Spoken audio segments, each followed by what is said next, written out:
জয়েন্টের কি খবর? জয়েন্ট বানাতে দিয়েছে, হয়ে গেলে টানবো। আরে জয়েন্ট এন্ট্রান্স এক্সামে। ও আচ্ছা, জয়েন্ট এন্ট্রান্স এক্সাম, ওটা কি বলুন তো? আরে জয়েন্ট এন্ট্রান্স এক্সাম হয় না সেটা। ও বুঝলাম না ঠিক।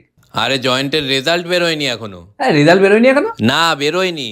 এই রেজাল্ট বেরোয়নি বলছে, কি বলছে এখানে? ও ভুলে গেছিলাম, বের করে দিচ্ছি কিছুদিন পর। ও আচ্ছা আচ্ছা, এই যে সবাই জরুরি কাজে একটু রেস্ট নিচ্ছিল তো, কিছুদিন পরে বেরিয়ে যাবে। আরে পরীক্ষা অনেক দিন হয়ে গেছে তাও বেরোয়নি। অনেক দিন হয়ে গেছে বেরোয়নি?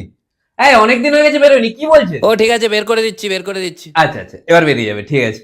বিটেক শেষ হওয়ার আগে বেরিয়ে যাবে, কোনো টেনশন নেই। আরে কি টেনশনের কিছু নেই, রেজাল্ট বেরোয়নি বলছে। আচ্ছা, চাপ দেওয়া শুরু করলেন আপনি? না না, কিসের চাপ? না না, এত চাপ দিচ্ছেন কেন? মানে আমরাই জয়েন্ট নেব, আবার আমরাই রেজাল্ট বের করবো, সব চাপ আমাদের উপরে, দুটোই আমরা করবো? না না, একটা পরীক্ষা হলো তার রেজাল্ট বেরোবে না? আরে এত রেজাল্ট রেজাল্ট করেন কেন? তো পরীক্ষা হলে রেজাল্ট বেরোবে তো না? পরীক্ষা হলে কি রেজাল্ট বেরোতে হবে? কর্ম করে যাও, ফলের চিন্তা করো না, এগুলো শেখেননি নাকি? কত কষ্ট হচ্ছে জানেন? আমরা নিজেরাই উত্তর খুঁজে পাচ্ছি না, এত কঠিন প্রশ্ন এসছে, কতটা কঠিন প্রশ্ন এসছে।